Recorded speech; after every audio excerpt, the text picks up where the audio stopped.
Welcome to DC to Be Revolution. I'm Noah Volz, and this is where I'm helping chiropractic students think big in order to live large. Today, I'm honored to be with Dr. Jesse Jacobs. He is not your typical chiropractic story. He was born and raised in the allopathic model of medicine, studying to go to medical school when his life changed forever. He took a leap of faith and enrolled in chiropractic school, and he made the right decision. 5 years post-graduation, he's opened 2 successful chiropractic offices, growing them to 200 visits per week by month 6. And he has learned from some of the best chiropractors in the country and now has a thriving vitalistic office in Fort Worth, Texas. Dr. Jesse Jacobs, thanks for being here. Noah, thank you so much for having me. My pleasure. And so, I noticed in your bio that you've done a lot in sports, a lot with athletics, and you've even, it looks like, had the opportunity to work with some Olympic gold medalists, some people on the PGA Tour. A lot of students are interested in sports chiropractic right now. Can you tell us a little bit about that experience and what you learned from that experience and what advice you might have for students? Yeah, sure. Would love to. Well, when it comes to the sports world in chiropractic, I had the opportunity to work with some of the best mentors in the business. Dr. Francis Murphy out of Dallas, he is where I did my internship with while I was at Parker. So I was able to work with the PGA Tour professionals there, a lot of really big names. I was able to work with a lot of high school athletes. We were SMU, Southern Methodist practitioners. So we'd go into the college and work and do ART and do some adjustments with the athletes there. So that exposed me at a young professional level.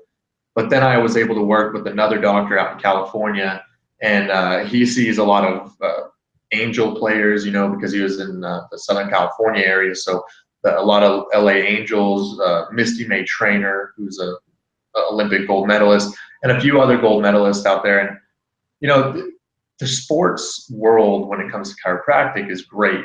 Don't get me wrong, because athletes take care of their body better than anybody. They know they have a short window of time to make their money or be great at what they do. We, on the other hand, have decades, right?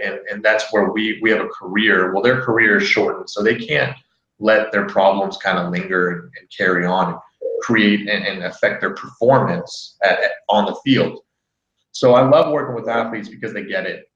They're trying to fix the problem before it becomes an issue. But I would also say there's a darker side, and it's athletes are on their own timetable. It's quick. They expect change immediately. It's a great, absolutely amazing field to work in. I also think that athletes are one of the best things for your practice, because just from a marketing perspective, when athletes are coming to you, people know that you're getting them better, and they're coming to you because they trust you. So I love the sports field because I also played college soccer, Division I soccer, when I was in college. So I can relate to these athletes as well.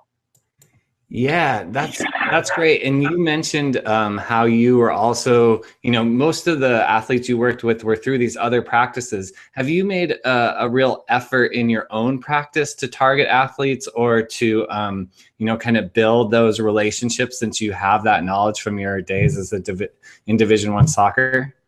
Yeah, actually, I've been working with a lot of local high schools. I've been having a lot of kids come to me, not for pain. This is the brilliant part. When you have a vitalistic practice, the people will come to you for pain, right? They'll come to you initially because they pulled a quad.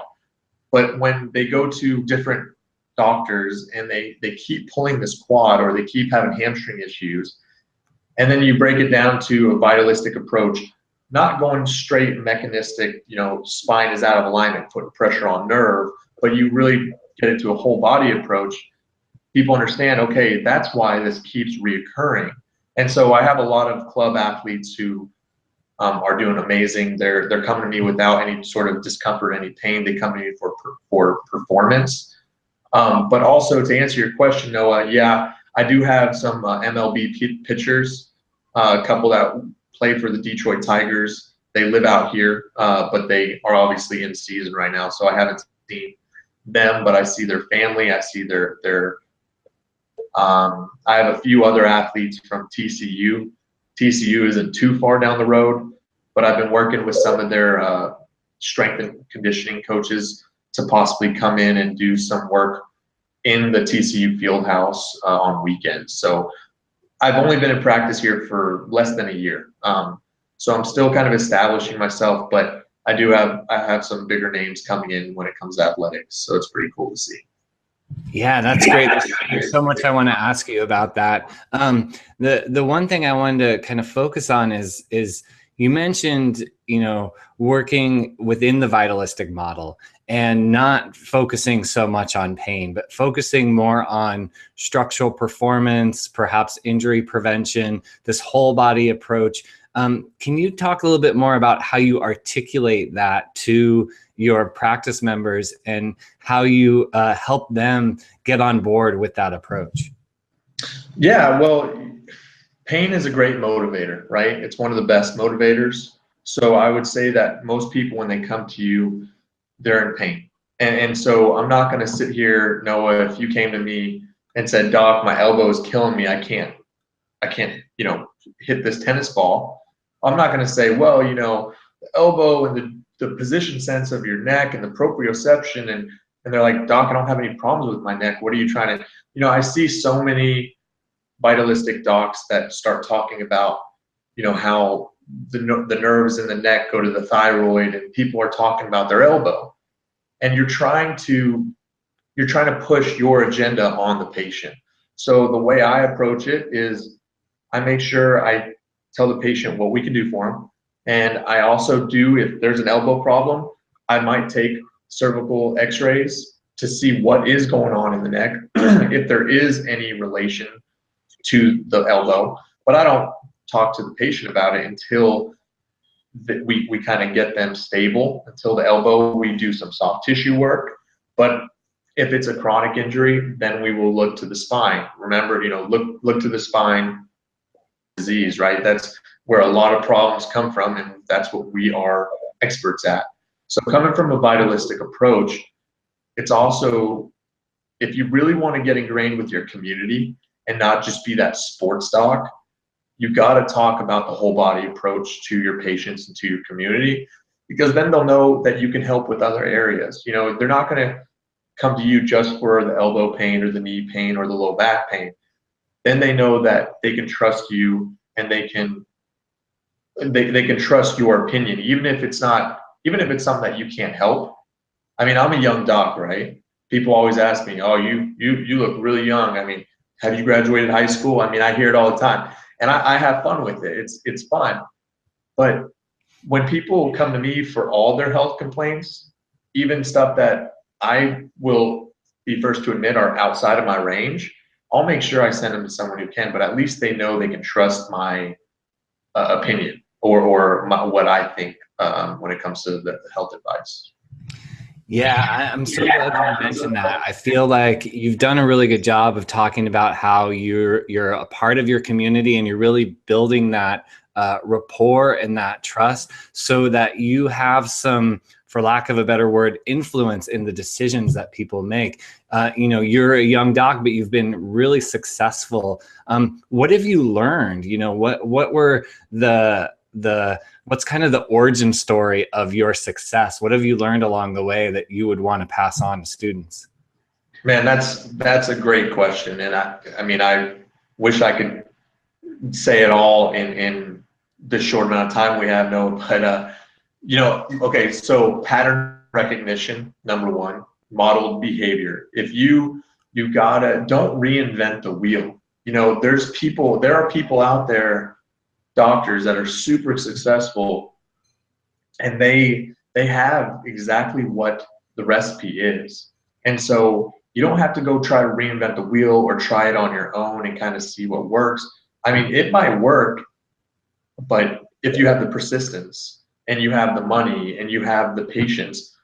But I just don't understand why so many docs go out and they go try to open their own practice with however they get the money without having the experience, right? That's why with the medical model of residency, I wish chiropractic had something like that, because you need that clinical experience, that business experience to get the ball rolling. At least learn from your mistakes on someone else's dime or on someone else's practice rather than you jumping out there. So if I were to answer that question in a short way, I would say model behavior. Find someone who you want to become, or you would love to have as a mentor, and bug them. Be a pain in the ass. I'm sorry for the language, but go and bug them. Be persistent. Say, I want to work for you. I want to work with you, whatever it takes. I don't care if you're getting paid pennies. Just go work for them. Learn from them. You'll realize why they're so successful. And it's not what you see on the surface. It's what they're doing on weekends. It's what they're doing in the morning, in the evening. So learn from someone that you want to become. You might learn that you don't want to be them. You never know, right? Another thing is just pattern recognition. Learn what they do on a regular basis. Learn what successful people do on a regular basis. And it's work, man. It's tough work. It's a lot of work that you have to put in to get to the point where your business is successful. And even when you've reached that, that's when you have to grind even harder. And you've got to constantly be on the grind, constantly be just pushing it, because it's never going to stop. You always got to be constantly adapting to what's happening around you. So there's a lot of different things I do for marketing that taps into this community really well. But it's modeled behavior. And my model was Dr. Brad Glowacki. He's my mentor. He's my brother. He's the dude who taught me everything. So he was the one that I could pretty much, besides myself doing the work, he's the one who I attribute most of my success to. Yeah, well, hopefully in saying that, everybody who watches this video doesn't reach out to you and be super persistent and try and get into your practice unless that's exactly what you want.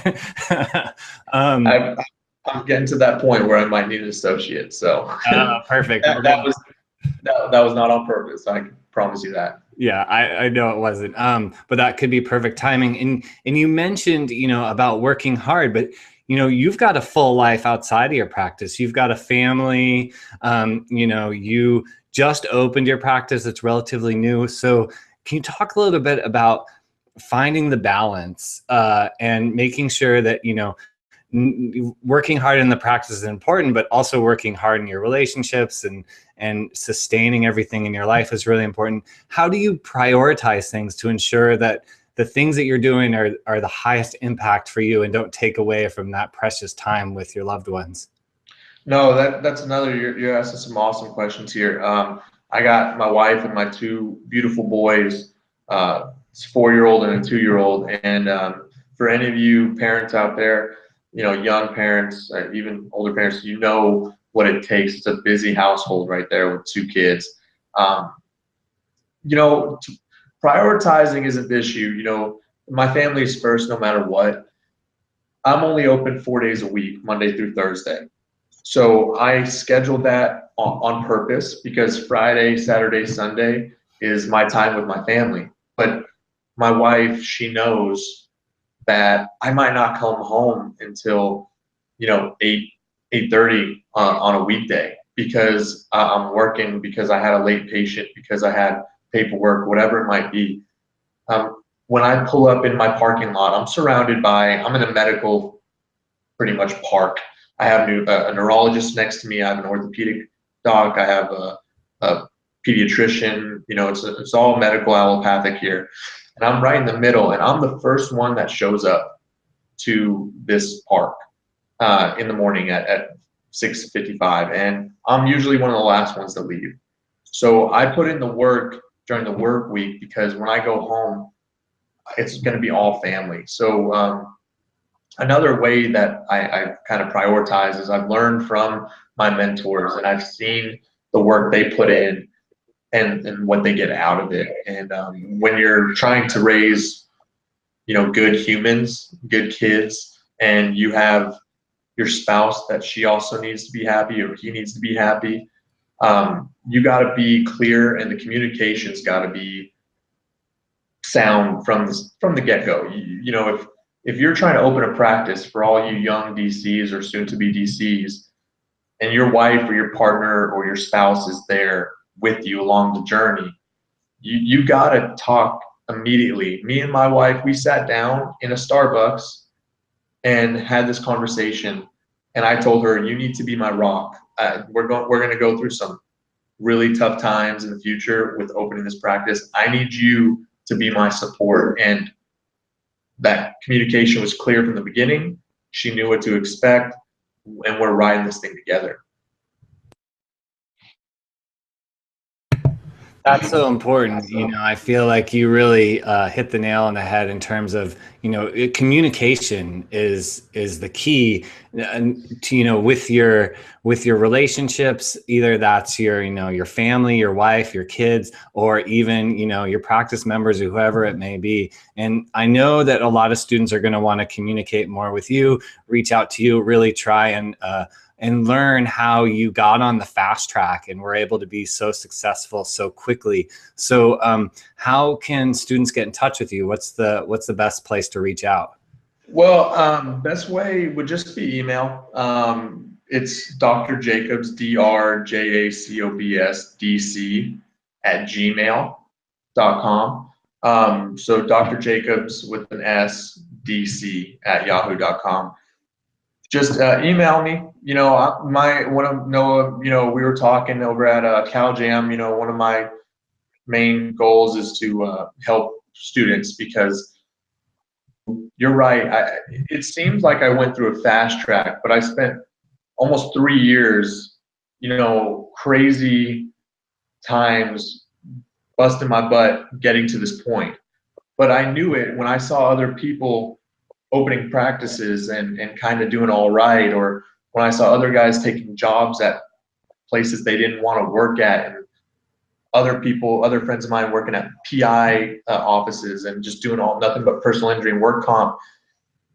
I was getting paid peanuts to work my butt off, and I wasn't really seeing anything, and people were telling me always, Jesse, just get out of there. You're getting worked to death, whatever it is. And I knew the end in mind. I knew with the end result was going to get me. And so I stuck in there, and I pushed and I pushed and I pushed, and we got to this point. So with students, it's really easy to lose faith. It's really easy to jump on something, whatever's easy. Oh, well, that job pays more. It's not exactly a vitalistic office, or that's not my sports performance office, but at least it's paying like $20,000 more. It's so easy to do that. And you gotta start with the end in mind. You gotta start with what your overall goal is, and that's a whole other conversation we can have. But email me. However, you can find me on Facebook, Jesse Jacobs on Facebook. I'm out of Fort Worth. Able to answer any questions, whatever students or young docs or older dogs have for me. Yeah, thank you so much. And I look forward to having that conversation with you down the road of, everything that you learned and how to really stay in integrity. I love how you close that with just be integrity with yourself and be clear on what your vision is and what you want to achieve, and don't settle. So thank you for closing with that. This has been a production of DC to Evolution, helping students think big in order to live large. Please join the channel by subscribing, like this video, leave some comments below. Hopefully you found this helpful. And Dr. Jesse Jacobs, thanks for joining me. Thank you, Noah. Thanks, brother.